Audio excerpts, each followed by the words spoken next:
اعوذ باللہ من الشیطان الرجیم بسم اللہ الرحمن الرحیم قال اللہ تبارک تعالی فی القرآن المجید وفی شان الحبیب ان اللہ وملائکتہ یصلون علی النبی یا ایہا الذین آمنوا صلوا علیہ وسلموا تسلیما رب یسر ولا تعسر وتمم بالخیر وبک نستعین یا حی یا قیوم برحمتک استغیث اللہم لا سہل الا ما جعلتہ سہل صدقہ النبی الکریم رب یسر ولا تعسر وتمم بالخیر وبک نستعین۔ جی ہمارا موضوع ہے آپ رضی اللہ تعالی عنہ کی رائے پر نزول آیات۔ آپ رضی اللہ تعالی عنہ یعنی حضرت عمر فاروق رضی اللہ تعالی عنہ کی رائے پر نزول آیات یعنی قرآن مجید نازل ہوتا تھا۔ حضرت سیدنا اسماعیل بن عیاش رحمۃ اللہ علیہ بیان کرتے ہیں کہ میں نے امیر المومنین حضرت سیدنا عمر فاروق رضی اللہ تعالیٰ عنہ کو فرماتے ہوئے سنا جب منافقوں کا سردار عبداللہ بن ابی سلول مر گیا۔ کیا فرماتے ہوئے سنا؟ تو حضور نبی کریم صلی اللہ علیہ وآلہ وسلم کو اس کی نماز جنازہ پڑھنے کے لیے بلایا گیا۔ جب آپ صلی اللہ علیہ وسلم اس منافق کی نماز جنازہ کے ارادے سے کھڑے ہوئے تو میں نے عرض کی یا رسول اللہ صلی اللہ علیہ وسلم کیا آپ صلی اللہ علیہ وسلم اللہ تعالیٰ کے دشمن ابن ابی سلول کی نماز جنازہ پڑھائیں گے جس نے فلاں دن یوں کہا تھا اور فلاں دن یوں کہا؟ میں اس کے برائی کے شمار کرنے لگا، اس کی برائی بتانے لگا اور رسول اللہ صلی اللہ علیہ وسلم مسکراتے رہے، یہاں تک کہ جب میں نے بار بار یہ باتیں بیان کی تو آپ صلی اللہ علیہ وسلم نے فرمایا اے عمر مجھے چھوڑ دو، کیونکہ مجھے نماز پڑھنے یا نہ پڑھنے کا اختیار دیا گیا تو میں نے پڑھنے کو ترجیح دی، چونکہ منافقین کے بارے میں فرمایا گیا کہ آپ ان کے لیے استغفار کریں یا نہ کریں۔ آپ صلی اللہ علیہ وسلم نے فرمایا اگر مجھے معلوم ہوتا کہ 70 مرتبہ سے زائد استغفار کرنے میں اس کے لیے بخشش ممکن ہے تو میں استغفار میں زیادتی کر لیتا۔ پھر آپ صلی اللہ علیہ وسلم نے اس کی نماز جنازہ پڑھائی۔ اس کے جنازے کے ساتھ بھی چلے گئے حتیٰ کہ آپ صلی اللہ علیہ وسلم اس کے دفن سے فارغ ہونے تک اس کی قبر پر کھڑے بھی رہے۔ امیر المومنین حضرت سیدنا عمر فاروق رضی اللہ تعالیٰ عنہ فرماتے ہیں کہ اب مجھے رسول اللہ صلی اللہ علیہ وسلم کے ساتھ جرأت آمیز کلام پر تعجب ہوا۔ جرات یعنی تھوڑا بحث کرنا، حالانکہ اللہ عز و جل اور اس کے رسول زیادہ بہتر جانتے ہیں۔ اللہ تعالیٰ کی قسم ابھی کچھ ہی عرصہ گزرا تھا کہ یہ 2 آیتیں نازل ہوئیں۔ کیا آیات نازل ہوئیں؟ ان کا ترجمہ اور ان میں سے کسی کی میت پر کبھی نماز نہ پڑھنا نہ ان کی قبر پہ کھڑے رہنا۔ حضرت ابن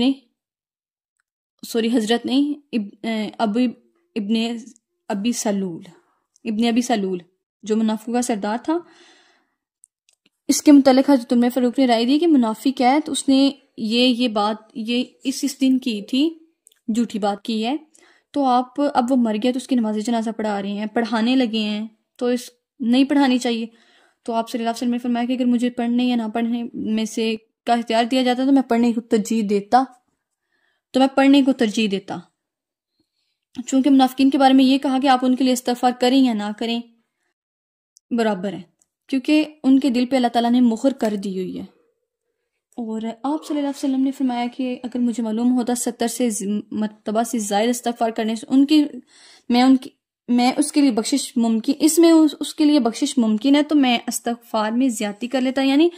کسی کی بخشش ہو جائے، کسی کا بلا ہو جائے تو اس میں میرا کیا مطلب، میرے اس بات کو مجھے سکون آنا تھا، خوشی ہونی تھی، کسی کی بخشش ہو جاتی اور میں اس کی وجہ ہوتا۔ اور اب مجھے رسول اللہ صلی اللہ علیہ وسلم کے ساتھ مطلب یہ بات کی ہے تو اس پر حیرانگی بھی ہوئی ہے، کیونکہ ویسے اللہ اور اس کا رسول بہتر جانتا ہے۔ اللہ تعالیٰ کی قسم ابھی کچھ ہی عرصہ گزرا تھا، وہ راوی بیان کریں کہ تھوڑی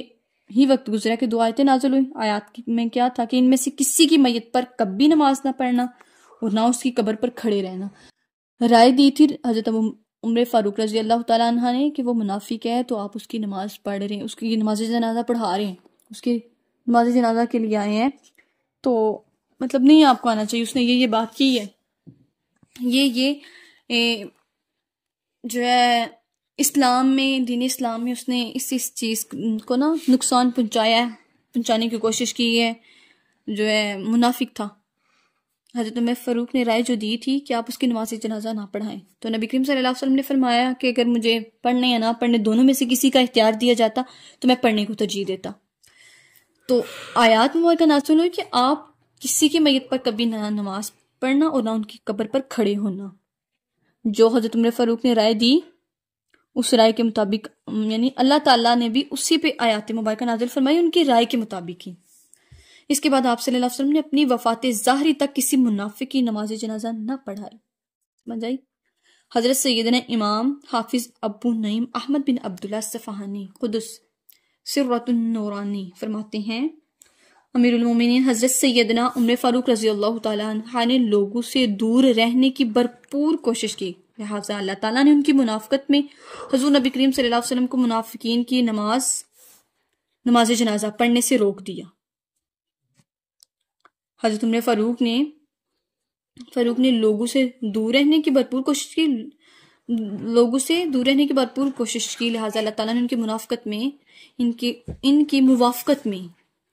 موافقت مطلب کہ انہوں نے